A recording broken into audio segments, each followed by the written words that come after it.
माननीय श्री नंद गोपाल नंदी के कैबिनेट मंत्री औद्योगिक विकास, निर्यात प्रोत्साहन, निवेश प्रोत्साहन एवं एनआरआई विभाग उत्तर प्रदेश शासन से शैलेंद्र कुमार वर्मा एडवोकेट, जिलाध्यक्ष यूपी स्टूडेंट यूनियन बांदा ने प्रार्थना पत्र देकर जनपद बांदा में वर्षों से निर्मित 300 बेड के मंडलीय चिकित्सालय को तत्काल संचालित करने की मांग की है।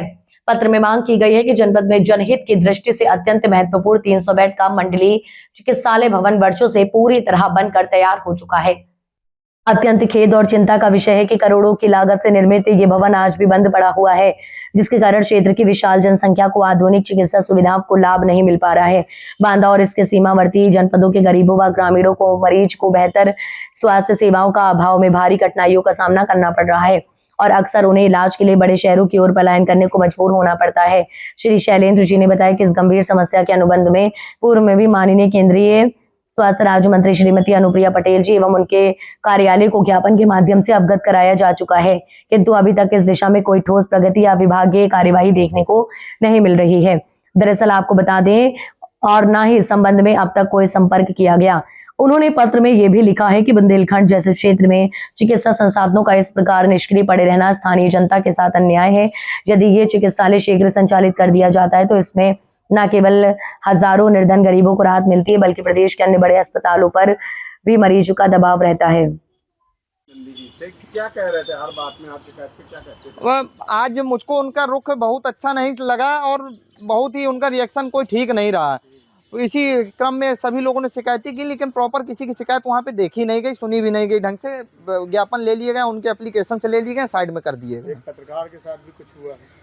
हाँ, जानकारी मिली है कि एक पत्रकार बंधु हैं, तो उनका फ़ोन खींच के वो एक्चुअल में हमने ज्ञापन दिया तो उसी की वीडियो रिकॉर्ड हुई थी, तो उनके सिक्योरिटी गार्ड ने उनका फ़ोन खींच के उनकी वीडियो डिलीट कर दी है और रिसाइकल बिन से भी वीडियो डिलीट कर दी है, जो कि नोकझोंक हुई थी। केवल कहा सुनी उनसे ज्ञापन देने को लेकर के 300 बेड वाला मंडलीय चिकित्सालय चालू कराने को लेकर। लोग बता रहे हैं कि जिससे जो भी ज्ञापन दे रहे थे उनसे कह रहे थे लिखित में शिकायत दो। हाँ। कोई अगर मौखिक शिकायत कर रहा था उसमें लिखित मांग रहे थे। मैं देख रहा था कि लोगों के हाथ में लिखित शिकायत प्रार्थना पत्र है, उसके बावजूद वो कह रहे थे लिखित में शिकायत दो। ये तो लोकतंत्र में इस तरह की चीजें ठीक नहीं है, वाजिब नहीं है, और हमको नहीं लगता कि ये स्थितियां ठीक रहेंगी। ये जो 2-3 प्रदेशों में भाजपा की सरकार बनी है, ये जीत का नशा तो नहीं?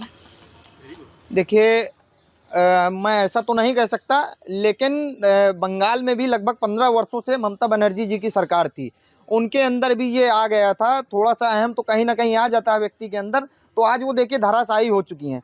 तो कुछ लोगों की वजह से पूरी सरकार को हम बदनाम नहीं कर सकते हैं, लेकिन ऐसे ही लोगों की वजह से, कुछ लोगों की वजह से सरकारें कई जगह की गिर जाती हैं।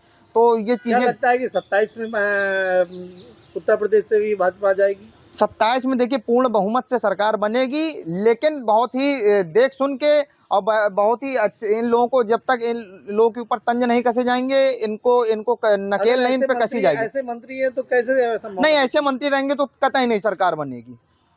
अगर इस तरह के लोग रहेंगे कतई सरकार नहीं बनेगी। मैं भारतीय जनता पार्टी कार्यकर्ता हूँ, खुले मंच से कह रहा हूँ, यदि मेरी बात कोई गलत है और मैं जनता के हित में बात नहीं कर रहा, मुझको कल निकालना है पार्टी से, आज निकाल दें, लेकिन मैं जनता की आवाज़ को निरंतर उठाता रहूँगा। मैं विधि यहाँ से अधिवक्ता भी हूँ, मैं न्यायालय के द्वारा मांग करूँगा।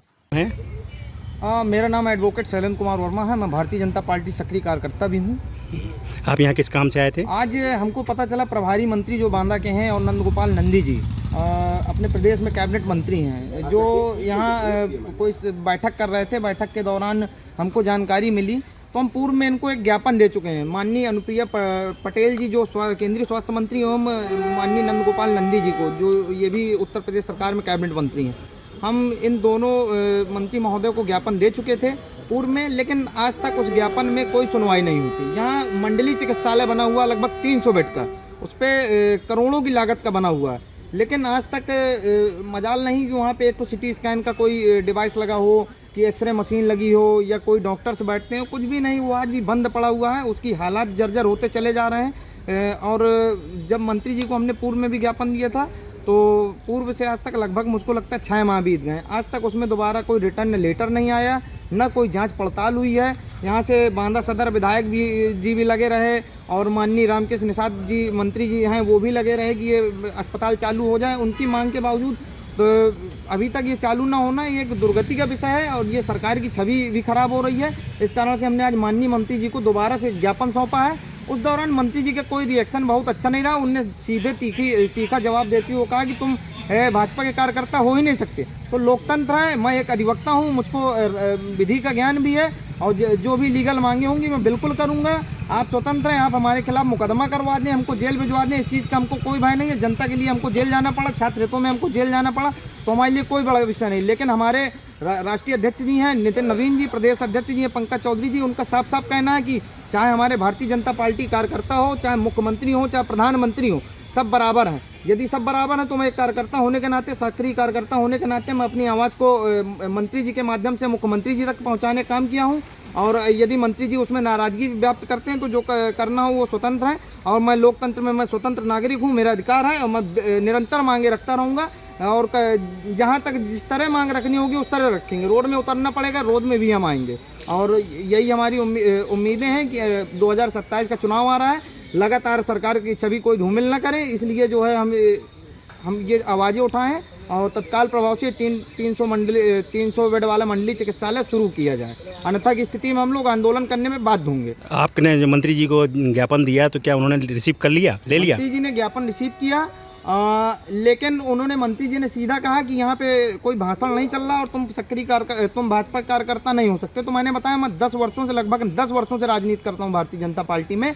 आप जानकारी ले सकते हैं, आप पता लगा सकते हैं कि मैं प्रॉपर भारतीय जनता पार्टी से जुड़ा हुआ कार्यकर्ता हूँ। धन्यवाद।